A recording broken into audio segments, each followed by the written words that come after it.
Taiwan is appreciative of the statement made by the G7, the European Union, the US, and German Bundestag in recent years, as such statements have demonstrated the international community's deep concern and desire for stability in the Taiwan Strait.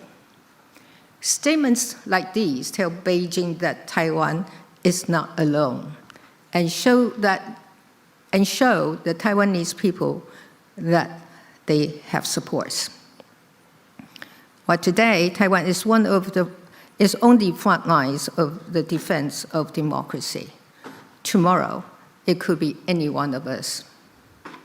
Increasing collaboration to strengthen our defense should be a priority for all democracies, so that our security and democratic way of life can be assured for generations to come. It is a great honor to join you here on this very special occasion at the inaugural Berlin Freedom Conference.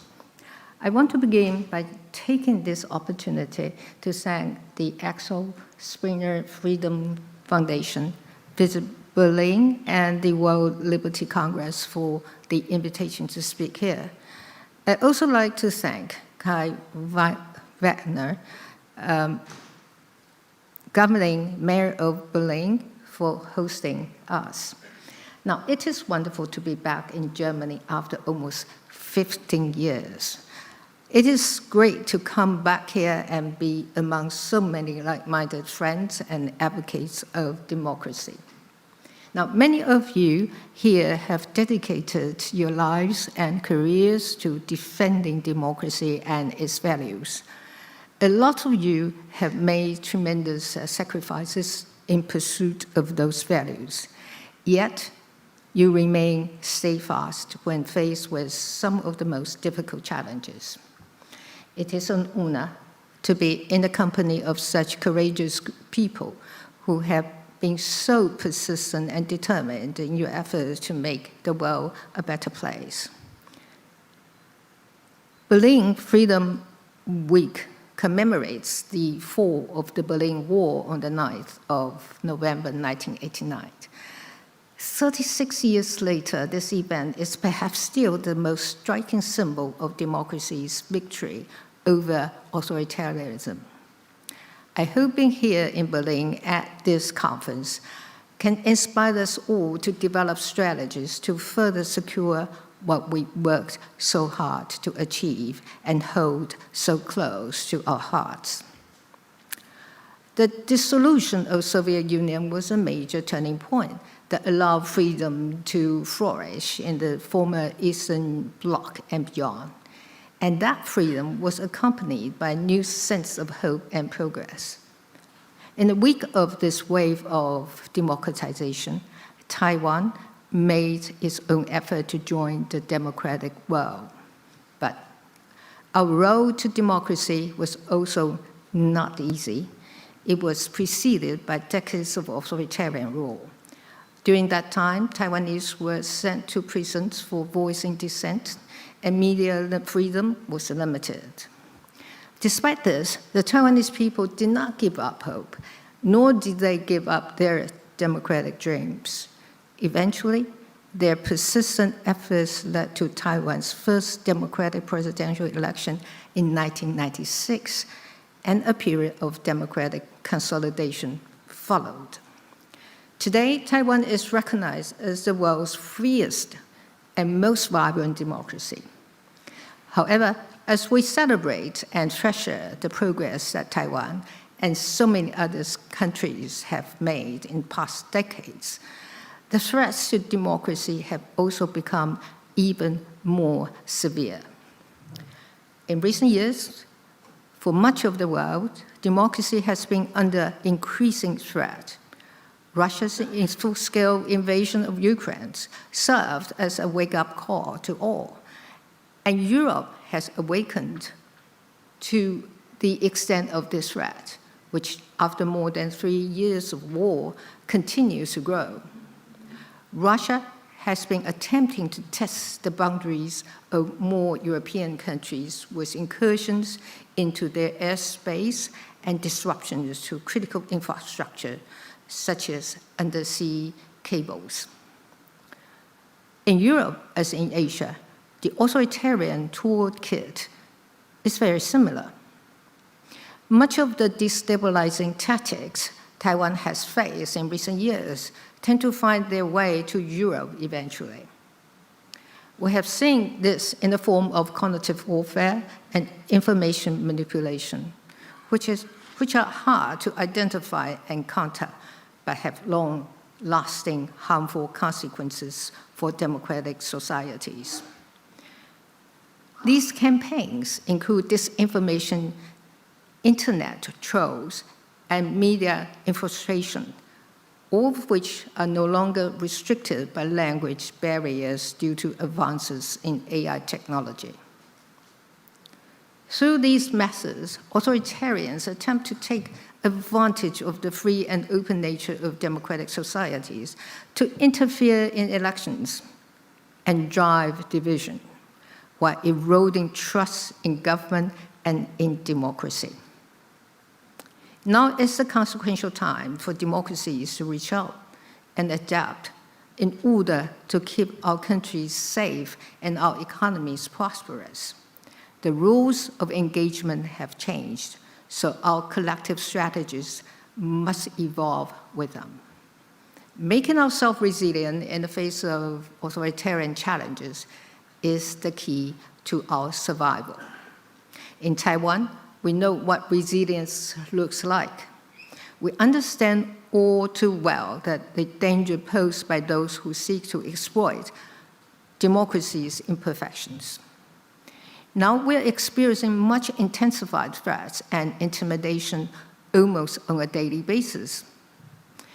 Our neighbor thought that by routinizing influence operations, gray zone activities, and military exercises, Taiwan would be debilitated by fear or become complacent. Contrary to that, the people of Taiwan utilize these challenges as a basis to build their resilience. Resilience has helped us defend our elections. It helped us weather the challenges posed by the pandemic, and it helped us counter information manipulation. For Taiwan, resilience comes in many forms, from individual to collective, from economic to security. It is crucial that we deepen security cooperation between democracies. A practical step in this direction will be to develop communications and information sharing mechanisms. A united democratic response will be much more difficult to break down for the authoritarians. Here, Taiwan has much to contribute. I want to take this opportunity to share with you our experiences in strengthening our defense and building resilience for the protection of our democracies. Taiwan has been proactively building its resilience on multiple fronts. Particularly, Taiwan has continued to increase its investments in defense. During my presidency from 2016 to 2024, Taiwan's defense budget rose by over 80% at a rate of nearly 8% per year. This was the most organized and systemic defense investment Taiwan has ever made. My successor, President Lai Ching-te, continues to increase investment as required by our security needs. In addition to the investments in traditional platforms such as combat aircrafts, Taiwan has made substantial investments in asymmetric capabilities like mobile land-based anti-ship cruise missiles. Taiwan has also invested in the resilience and security of our critical infrastructure. We have also learned from the experiences of our friends in Europe. In particular, we have launched the All-Out Defense Mobilization Agency to intensify our efforts to reform reserve forces training and to build whole of society's defense resilience. Taiwan has also fortified its digital infrastructure to withstand cyber threats and has coordinated with civil society to counter information manipulation. As technology continues to advance, we have been working hard to enhance our technological capabilities in confronting foreign information manipulation and interference. That's FIMI, as well as cognitive warfare. And through strategic partnerships, Taiwan has built an ecosystem that is ready to contribute to the security of the global supply chain. Our high-tech sector, particularly in semiconductors, has become an indispensable part of the global economy. In an age where AI also defines power, Taiwan's chip industry also anchors global prosperity. Now, it is such initiative that help Taiwan strengthen its defense and societal resilience in the face of threats. Taiwan is willing to share its experience. We are also willing to bear our share of burden and do not take our security partners' support for granted. The efforts we have made are more than defending our homeland. They also represent Taiwan's contribution to regional stability and the security of democracy globally. Regional stability and global security, of course, are a joint responsibility which requires joint efforts. Like-minded countries, no matter how near or far, can contribute by using their voices to promote peace and stability in the Indo-Pacific region. Taking a clear and united stand in support of Taiwan's security is in itself a meaningful form of deterrence against authoritarian expansion. Taiwan is appreciative of the statement made by the G7, the European Union, the US, and German Bundestag in recent years, as such statements have demonstrated the international community's deep concern and desire for stability in the Taiwan Strait.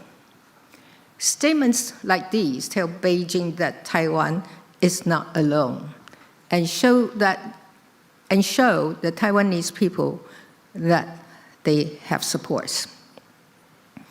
While today, Taiwan is on the front lines of the defense of democracy. Tomorrow, it could be any one of us.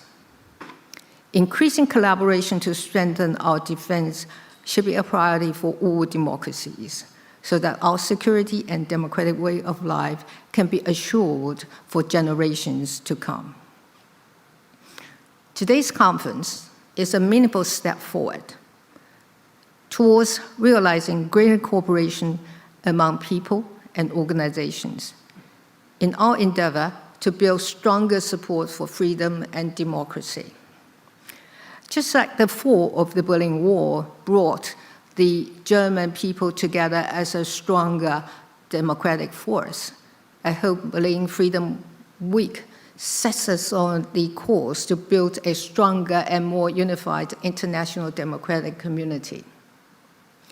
Taiwan and all those that share our values have a key role to play in ensuring that democracy prevails. While it may seem like we are faced with unprecedented challenges, I'm confident that by working together, we will create a bright future for free societies.